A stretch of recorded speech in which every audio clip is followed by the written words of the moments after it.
نماز میں 10 آیات کی تلاوت کا بے حد اجر و ثواب. نبی صلی اللہ علیہ وسلم نے فرمایا جس آدمی نے رات کی نماز میں 10 آیات تلاوت کی اس کے لیے اجر کا خزانہ لکھ لیا جاتا ہے. سبحان اللہ، اجر کا خزانہ. اور یہ خزانہ دنیا و ما فیہا سے بہتر ہے. اللہ اکبر.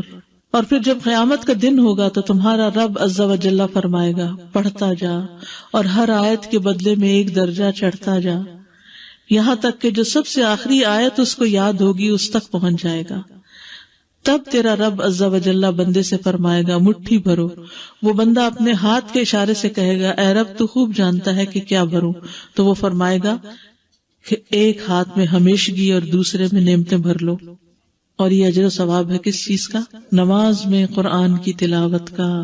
10 آیات کی تلاوت غفلت سے نکالنے کا سبب ہے، اور یہ سب نماز سے متعلق اجر ہے. وہ جو آپ پڑھتے ہیں نا ہر حرف پہ 10 نیکیاں، وہ نماز یا نماز کے علاوہ سب جگہ ہے. لیکن یہ اب نماز کے اندر پڑھنے لگے تو اجر کتنا بڑھ گیا. رسول اللہ صلی اللہ علیہ وسلم نے فرمایا جس شخص نے 10 آیتوں سے قیام کیا وہ غافلوں میں نہیں لکھا جاتا، یعنی وہ غافل نہیں. 100 آیات کی تلاوت فرما برداری کی علامت ہے. ومن قام ب100 آیۃ کتب من القانتین.